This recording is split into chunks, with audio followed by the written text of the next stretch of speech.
السلام عليكم ورحمة الله وبركاته. خوتي المغاربة الكرام، فيديو جديد ودائما صفحة مشرقة من صفحات تاريخ المغرب المجيد اللي كيتقرا في 148 جامعة عالمية.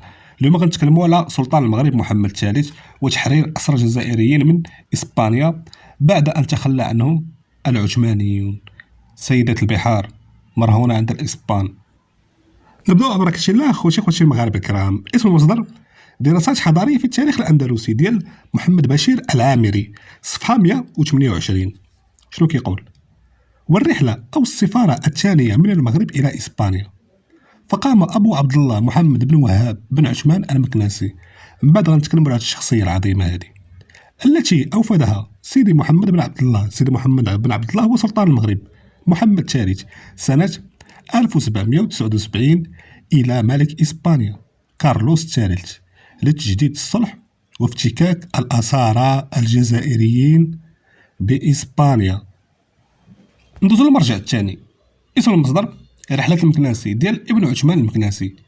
هاد ابن عثمان المكناسي رحالة ومؤرخ وسفير، كان سفير للمغرب عند الإمبراطورية العثمانية وكذلك سفير للمغرب عند الإسبان، وهو اللي تفاوض بخصوص الأسرى الجزائريين.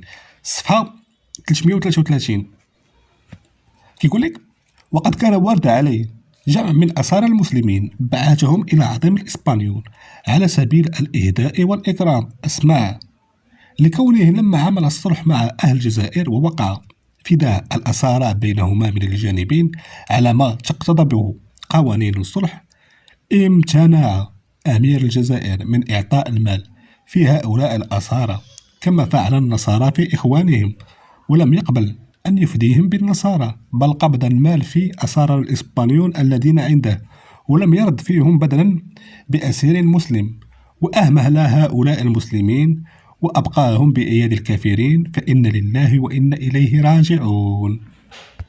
فلما سمع ذلك عظيم الإسبانيول اعتاد من ذلك وأعطاه ما أراد من المال في النصارى إخوانه، وجمع هؤلاء الأسارى من المسلمين وبعثهم مجانا إلى سيدنا مولانا أمير المؤمنين.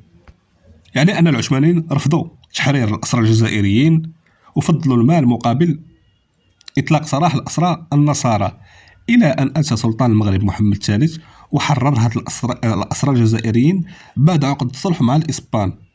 ويأتيك الجزائري كيتكلم لك على أسطول بحري وسيدة البحار وخرافات وأساطير وقصص وهمية لا أساس لها من الصحة، ولكن دائما هناك مغربي يقرك التاريخ.